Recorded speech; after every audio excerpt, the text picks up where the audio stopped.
Bonjour à tous. Eh bien, donc, moi, j'ai reçu la demande de Malak. Et Malak est une jeune fille de 16 ans qui me demande, mais comment faire une expression écrite? Comment écrire un texte en néerlandais? Et donc, j'imagine, comme Malak, elle m'a dit qu'elle est en 4e secondaire, elle n'a pas parlé du CE2D, donc ça veut dire qu'elle n'est pas dans une école catholique. Mais donc, Malak, je peux déjà dire que tout ce que j'ai posté au niveau CE2D, donc tout ce qui s'appelle CE2D, donc oral, lecture, même expression écrite, ben, ça compte aussi pour les autres 4e, seulement que le CE2D est un examen officiel. Mais donc, toutes les vidéos qui parlent du CE2D concernent les 4e secondaires. Alors, Malak, elle m'a dit aussi qu'elle doit parler des vacances au passé, peut-être raconter une anecdote, ses croyances, des superstitions, argent de poche, relations affectives, habitudes, goûts, préférences, sport et loisirs, transport, etc. Donc, en fait, tous les sujets qu'on doit connaître quand on a déjà un certain niveau de néerlandais, parce qu'en 4e, normalement, on a déjà un assez bon niveau en néerlandais. Alors, je vais expliquer 2 cas de figure. Je suis très bon en néerlandais et je ne suis pas du tout bon en néerlandais. Mais avant de dire ça, Malak, je dois quand même te dire que, donc, sur mon site qui s'appelle comme ça, urbans.info, si on va sur je veux apprendre quelque chose, et là-dedans, il y a aussi documents utiles vidéo. Et donc, là-dedans, il y a déjà énormément de textes, documents utiles vidéo. Et je dois dire que donc, malheureusement, je ne suis pas à jour. Mon but, c'est que pendant les grandes vacances, que je mette tous les documents qui concernent mes vidéos là-dessus. Mais on peut déjà trouver certaines choses. Alors, j'ai déjà fait pas mal de vidéos aussi. J'ai déjà fait une vidéo, par exemple, sur mes vacances. Et donc, c'est un texte sur mes vacances. Ici, le lien. Voyage transport, le lien. L'année prochaine, à Londres, un lien. Écologie, etc. Et donc, voilà, ces liens se trouvent ici aussi en dessous de la vidéo. Donc, tu peux aller regarder, Malak. Mais donc, comment est-ce qu'on écrit un texte en néerlandais? On fait une expression écrite. Si on est déjà assez bon en néerlandais, on a bien suivi, on a un certain vocabulaire, etc. Dans ce cas-là, qu'est-ce qu'on étudie comme vocabulaire? Ben, tout ce qui concerne ce qui nous entoure. Donc, on va un peu regarder, on va essayer de constituer une liste de vocabulaire, ou bien dans ton manuel de l'école, ou bien simplement trouver sur Internet qu'est-ce que je dois pouvoir dire de ma famille, amis, hobbies, école, etc. Quel temps est-ce qu'on va devoir étudier? Ben, on doit pouvoir parler au présent. J'ai aussi fait une vidéo là-dessus. Au futur, j'ai aussi fait une vidéo. Au passé, souvent le passé composé. Il y a aussi plein de vidéos là-dessus. Et on doit aussi pouvoir donner des conseils. Et comment est-ce qu'on donne des conseils en néerlandais? Zou ou zouden plus infinitif, c'est un peu comme le conditionnel en français. Je ferais, si j'étais toi, j'irais, je prendrais, etc. Ok.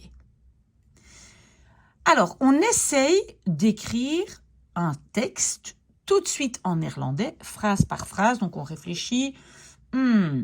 Ma famille et moi, nous sommes allés. Et voilà, on commence tout de suite à écrire en néerlandais. Une fois qu'on a écrit tout son texte en néerlandais, on va devoir vérifier 14 points de grammaire. Tout ça, oui, voilà. On va devoir vérifier est-ce que j'ai bien fait attention à ces 14 points. Si jamais, Malak, tu ne sais pas ce que c'est, il y a des vidéos là-dessus, mais tu peux revenir vers moi, tu peux me demander ce que c'est l'inversion, où est-ce que je dois mettre les verbes dans la phrase principale et la phrase subordonnée, les verbes de modalité, kunnen, willen, mogen, moeten, etc. plus infinitif. Je dois bien savoir faire le passé, connaître mes TP et savoir si c'est hebben ou zijn. Je dois vérifier si j'ai bien fait l'accord sujet-verbe. Je dois bien faire attention que j'ai traduit pour par omt ou voor, hein, ça dépend. Est-ce que j'ai pas fait de faute contre niet geen? Est-ce que j'ai utilisé les mots liens correctement? Est-ce que j'ai fait la différence entre is, zijn et parfois encore d'autres verbes de position? Est-ce que j'ai pas fait d'erreur de passif? Est-ce que j'ai bien regardé quand c'est un verbe plus de ou a, plus infinitif, ça devient le petit te en néerlandais. Ik probeer te spelen. Est-ce qu'il n'y a pas d'erreur dans les pronoms ou adjectifs possessifs, mijn, zijn, haar, hun, etc. Est-ce que j'ai bien mis l'adjectif avec ou sans e? Et le dernier, est-ce qu'il y a bien l'accord entre le nom et le déterminant? Donc, par exemple, vele, kind, ça ne va pas. Hein? Beaucoup d'enfants, ça doit être vele kinderen. Hein? Voilà, donc je dois faire l'accord. Tout ça, c'est la façon dont je procède quand je suis déjà assez bon en néerlandais. Et donc, je peux écrire en néerlandais et puis je vérifie si j'ai bien respecté les 14 points. Maintenant, si je suis mauvais en néerlandais, je ne suis pas du tout bon ou bonne en néerlandais, alors, qu'est-ce qu'on fait alors? On écrit soi-même un texte où on raconte un peu le mélange, un petit mélange de tous les sujets que vous devez traiter. Donc, vous parlez de vos vacances et vous dites que vos amis sont avec. Vous dites de quelle façon vous y êtes allé, donc le transport. Vous racontez une petite anecdote. Vous parlez peut-être que vos parents ont donné de l'argent de poche pour là-bas sortir un peu, etc., etc. Vous mettez dans un texte un peu tous les sujets. Pourquoi vous allez faire ça? Parce que quand vous allez recevoir l'examen, et donc comment on dit ça? L'instruction de l'examen, vous allez adapter votre texte que vous connaissez déjà, adapter votre texte à l'instruction. Est-ce que vous comprenez ce que je veux dire? Donc, si maintenant on dit « racontez vos vacances », ok, alors je raconte mes vacances et je ne dois pas forcément parler du transport, etc. Voilà.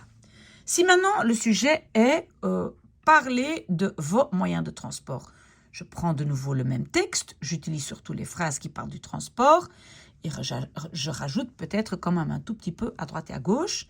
Mais l'idée, c'est que j'utilise toujours le même texte et je le transforme. J'utilise le même texte. Et bon, vous faites quand même de sorte qu'il soit plus ou moins adapté au sujet que vous avez reçu. Voilà.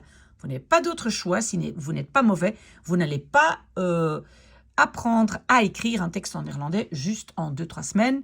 Non, vous devez faire des exemples. Et donc, vous faites l'exemple. Comment vous le faites? Vous l'écrivez d'abord en français, en phrase simple. En phrase simple.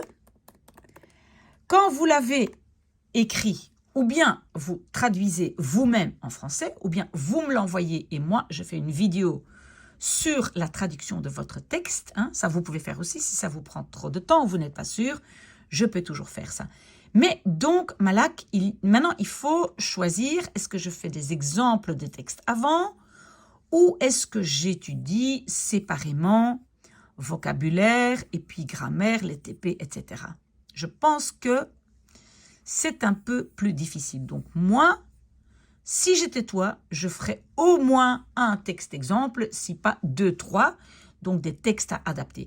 Et donc, c'est comme je dis, si jamais ça prend trop de temps en néerlandais, tu peux m'envoyer les textes en français et je ferai des vidéos en faisant la traduction avec toi, avec tout le monde qui veut. Ça va? Mais n'oubliez pas, c'est toujours les mêmes sujets qui reviennent, c'est toujours les mêmes points de grammaire. Voilà, donc très souvent pour les examens, les sujets se ressemblent. D'accord?